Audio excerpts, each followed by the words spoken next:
Bienvenue, chers amis, dans la suite de notre voyage à travers le livre « La tragédie des siècles » d'Ellen White. Dans la vidéo précédente, nous avons vu comment les prophéties d'Apocalypse 11 ont prédit les événements qui ont conduit à la Révolution française. Aujourd'hui, nous allons poursuivre cette étude et je crois que vous serez étonnés de voir comment la prophétie s'est accomplie à la perfection. En examinant Apocalypse 11, nous reprenons au verset 7 et continuons avec les versets 8 et 10. Lorsqu'ils, c'est-à-dire les deux témoins de l'Ancien et du Nouveau Testament dont nous avons parlé dans notre vidéo précédente, auront achevé de rendre leur témoignage, la bête qui monte de l'abîme combattra contre eux, elle les vaincra et les tuera. Leurs cadavres resteront exposés sur la place de la grande ville qui s'appelle symboliquement Sodome et Égypte. C'est la ville où leur Seigneur a été crucifié. Tous les habitants de la terre seront dans la joie à cause de leur mort. Ils s'en réjouiront et échangeront des cadeaux, car ces deux prophètes leur auront causé bien des tourments. Que signifie donc ce passage et comment s'applique-t-il à la Révolution française? Tout d'abord, il est important de se rappeler que ce langage prophétique est symbolique. Il ne fait pas référence à Sodome ou à l'Égypte au sens propre, mais à ce que ces lieux symbolisent. Remarquez que le passage dit « la grande ville qui s'appelle symboliquement Sodome et Égypte ». Dans le livre « La tragédie des siècles », on nous dit que, de toutes les nations dont l'Écriture nous rapporte l'histoire, c'est l'Égypte qui a le plus effrontément nié l'existence de Dieu et foulé aux pieds ses commandements. Vous vous souvenez peut-être de la déclaration audacieuse de Pharaon « Qui est l'Éternel pour que je lui obéisse in laissant partir d'ici les Israélites? Je ne le connais pas. Aussi ne les laisserai-je pas partir. » Cela, mes amis, c'est de l'athéisme, et la nation représentée par l'Égypte aurait exprimé un tel déni des revendications du Dieu vivant et manifesté un tel esprit d'incrédulité et de défi. L'île, décrite dans Apocalypse 11, est également comparée spirituellement à Sodome. La Sodome littérale était connue pour avoir enfreint la loi de Dieu et surtout pour sa conduite immorale et ses pratiques sexuelles. Ellen White écrit « Il ressort donc des paroles du prophète que, peu avant l'an 1798, un gouvernement sortant de l'abîme devait s'élever pour faire la guerre à la parole de Dieu. Dans le pays où les deux témoins allaient être réduits au silence, on devait voir s'étaler l'athéisme de Pharaon et la luxure de Sodome. » Elle continue en disant « Cette prophétie a reçu l'accomplissement le plus frappant dans l'histoire de la France. » Est au cours de la Révolution française, en 1793, qu'un corps législatif officiel a renoncé à l'unanimité à la croyance et au culte de Dieu.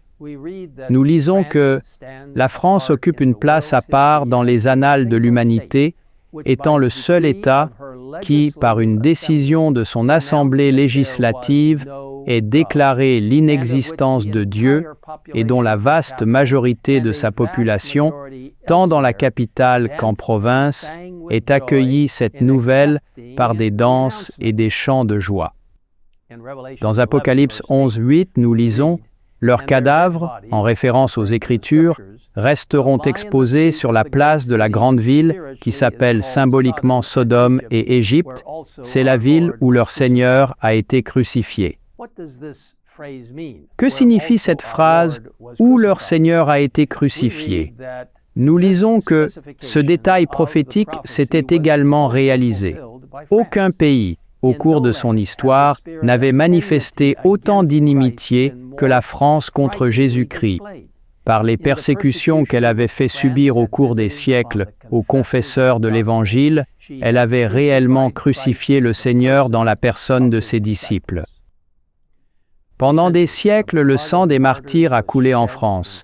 Les Vaudois, les Albigeois et les courageux Huguenots ont tenté d'apporter la lumière de l'Évangile dans leur pays, mais ils ont été traités en parias, et pourchassés comme des fauves.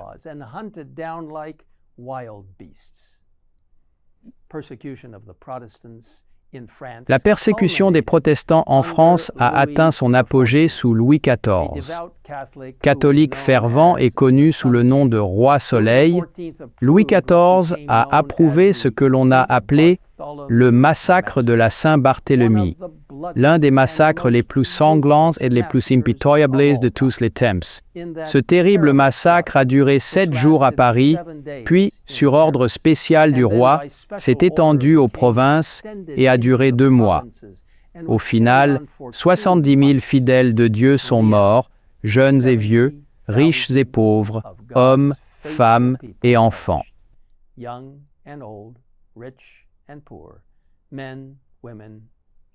On nous dit que lorsque la nouvelle du massacre parvint à Rome, il y eut une grande joie. Le canon de Saint-Ange se fit entendre en signe de joyeux salut. Les cloches de toutes les églises sonnèrent à toute volée. Les feux de joie transformèrent la nuit en jour.